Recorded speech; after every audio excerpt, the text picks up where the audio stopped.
visual ficou muito bom. O pastor tá bonito, ficou bonito assim. Obrigado, Acertou obrigado, em cheio. obrigado. Agora, sobre a depressão. Por que muitos líderes religiosos têm depressão? No meu caso em particular, foi o seguinte, eu fui assim, eu não tive uma família bem organizadinha não, era bem disfuncional. Então eu morei com muitas pessoas. À medida que eu não seguia um protocolo daquele lá, eles acabavam me mandando embora, certo? Então eu sempre me via fazendo uma malinha, uma sacolinha, mudando de uma casa para outra, ok? E aquilo eu não entendia que estava desenvolvendo em mim um problema sério de rejeição. Quando eu fui pastorear a igreja, todas as vezes que uma pessoa saía da igreja, por qualquer motivo que fosse, às vezes apenas porque mudava de endereço, ok? Eu sentia a dor da rejeição.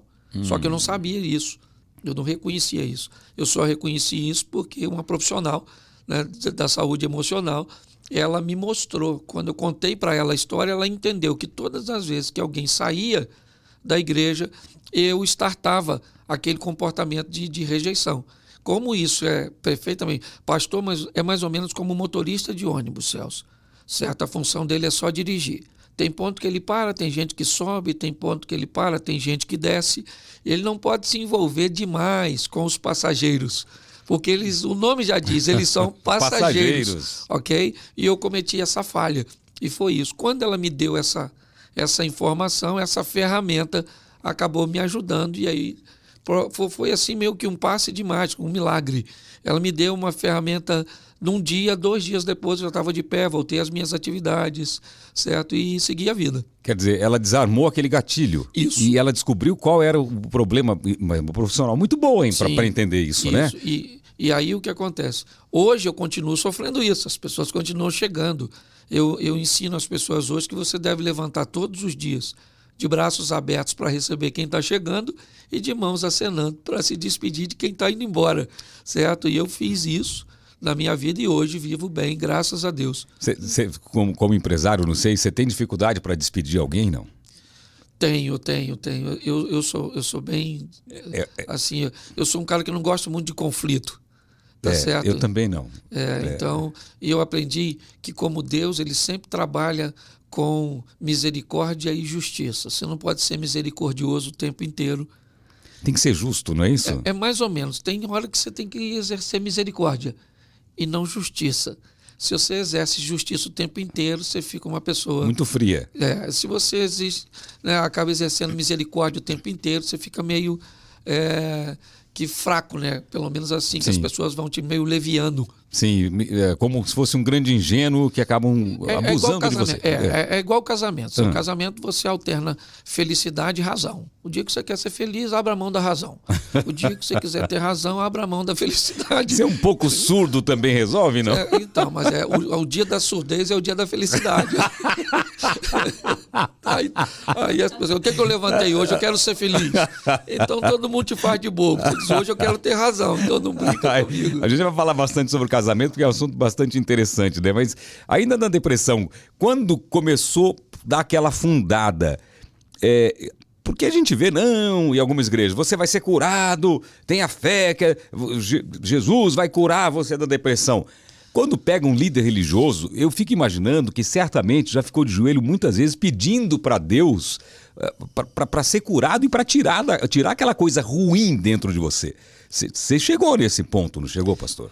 Só que eu sempre fui muito transparente com tudo que eu vivi e até mesmo comigo. Ok? Quando eu descobri que a tristeza ela estava passando de 15 dias, eu comecei a entender que não era mais uma coisa normal.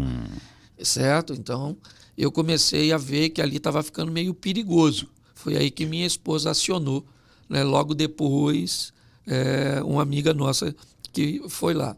Mas eu nunca tive problema com isso, porque eu sempre fui muito transparente no altar da minha igreja. Sim. Então, eu sempre falei dos meus problemas, das minhas crises. Inclusive, eu falei para a igreja que estava enfrentando um problema de depressão, certo? Até para que eu conseguisse me igualar a eles. Essa é a minha proposta.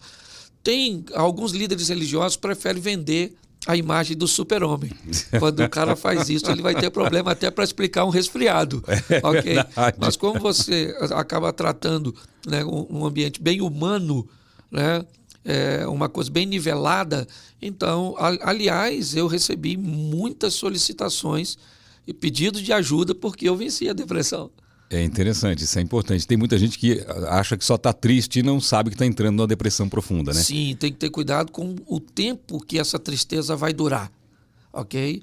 Então, o tempo é um funcionário de Deus para aplacar essas coisas mais duras. Então, quando isso começa a se estender por muito tempo, é melhor você acender uma luz aí de alerta. De alerta. Bom, hoje o pastor é conferencista, palestrante, escritor, comediante, empresário, além de ser pai, marido, avô. Como que você faz tudo isso? E como que você divide, vamos supor, um show de stand-up de um culto, por exemplo? É um grande desafio até por causa daqueles que estão indo no evento. Sim. Eu sempre explico muito bem quando é uma palestra. Senão o cara vai a uma palestra e ele aguarda, né, um apelo no final. Você quer receber Jesus? Às vezes eu estou numa empresa e no final um dos colaboradores, né, que me admira vai lá, mas eu achei que o senhor deveria ter falado mais. Né, o senhor não trouxe a Bíblia, não abriu. Então as pessoas confundem muito isso. Eu não, eu tenho que ter cuidado. Às vezes você dá um deslize, né, e pede um amém. Manda uma piadinha, amém?